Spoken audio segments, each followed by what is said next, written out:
She had found a rental house by the water, spacious and new, and debated whether they should purchase a vacation home instead of renting one each year.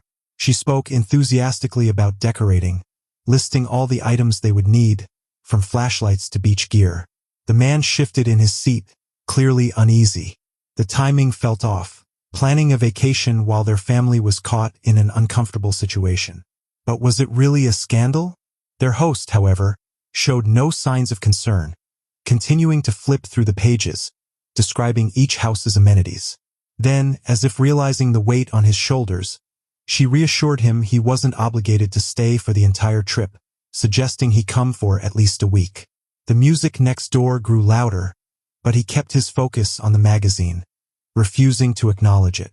The conversation turned to work. She asked how things were going, to which he gave a vague response. When she turned to the woman, asking about their new home, she answered with a polite smile, mentioning they were still settling in. Their host, searching for more to discuss, struggled to find a topic that would spark interest. As the banana bread was finally ready, she carefully removed it from the oven, the warm steam rising around her glasses.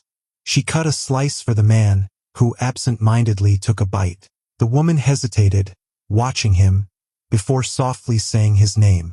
He looked up, realizing she wanted a piece, and quickly began cutting one for her. But her mood had already shifted.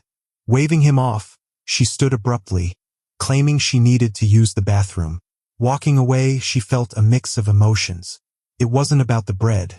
It was about the unspoken tension in the room, the way they all avoided the reality of their situation. In her family, problems weren't ignored. They were confronted head-on, even if it led to chaos. But here, in this house, everything was wrapped in a layer of polite detachment. She wandered down the grand hall, lined with old paintings of aristocratic scenes and historic figures.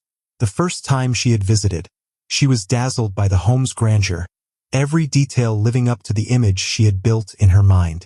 The garden had been in full bloom, the poolside glowing under tiki lights, the full moon perfectly placed in the sky, as if part of the house's design. She had overlooked its flaws, the aging wood, the chipped glass, the stained ceiling. It had felt timeless, untouchable. But now she saw the cracks. The rooms were too cold, the furniture uncomfortable. Some areas smelled of mothballs, others of something stale and unpleasant. The once charming quirks now seemed like neglect, and the portrait of the man's great-grandfather, hanging over the stairs, sent a shiver down her spine every time she passed it. Something had changed, not just in the house, but in the way she saw everything around her. Joanna was startled, her heart racing as she turned to see the man standing at the bottom of the stairs. His hands were tucked inside his sweatshirt, and his eyes glowed in the dim light, like a wild animal caught in a beam. She pressed a hand to her chest, feeling her heart pounding beneath her sweater. Struggling to compose herself, she asked how he had gotten there. He gestured toward the front door, but she knew he had taken the long way around instead of entering through the kitchen where the others were. He had avoided them deliberately, not wanting to face their questions. But then again, no one ever questioned him directly. They tiptoed around him, offering food or polite conversation instead of confrontation. Even when there were reasons to challenge him, they never did. He watched her with an unreadable expression, standing confidently despite everything that had happened. He didn't look burdened or guilty, which puzzled her. If he was hiding something, wouldn't it show? She held his gaze for a moment too long before looking away, realizing she had been staring. Embarrassed, she mumbled an excuse and started toward the kitchen. But he stepped closer, teasing her with a knowing smirk. His confidence made her uneasy, yet she found herself frozen in place. The scent of cigarettes and soap clung to him, and she could see the fine details of his sweatshirt, the silver tips of the drawstring. He was close, too close. The air between them felt charged. Then, just when the tension became unbearable, he whispered, "Boo!"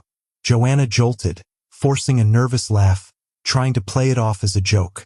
But he had already moved away. With a casual wave, he walked to the door, disappearing outside.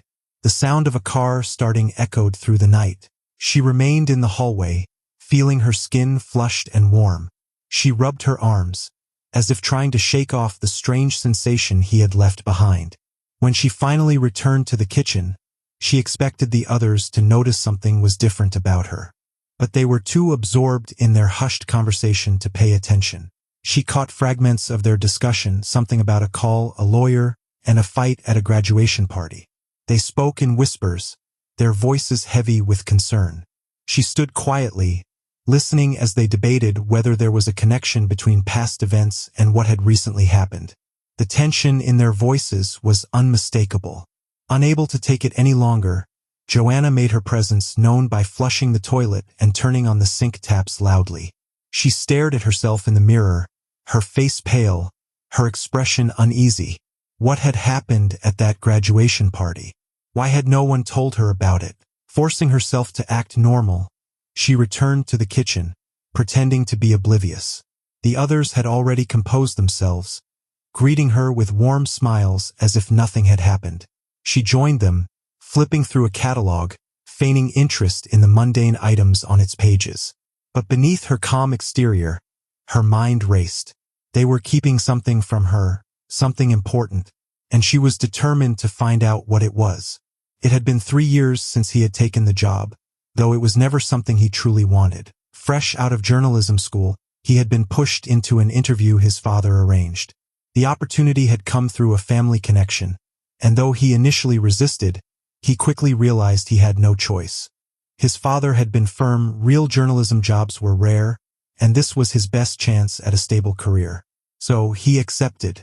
But 3 years later, he still felt out of place. He had imagined himself reporting from dangerous locations, uncovering hidden truths, or writing about major world events. Instead, he was stuck, overlooked for assignments, and watching the industry decline. Journalism jobs were disappearing, and with the rise of online platforms, traditional reporters were becoming irrelevant. Despite his dissatisfaction, he knew he couldn't afford to start over. He had already relied on his trust fund for a house down payment, something that filled him with guilt. His mother had always reassured him that the money was his to use, but it never felt right. Every decision he made seemed like the wrong one. He often wondered about the paths he hadn't taken. What if he had pursued law school? What if he had taken that small-town newspaper job? And then there were deeper regrets. What if he and his brother hadn't fought that day? Would their relationship be different now? Would his high school girlfriend still be in his life? These thoughts haunted him, but he tried to push them away. The past was done and he had to move forward. At work, the latest editorial meeting had focused on a feature about an organization promoting self-sufficient living. They had secured land in Pennsylvania where people could live off the grid, hunting, fishing, and building their own homes.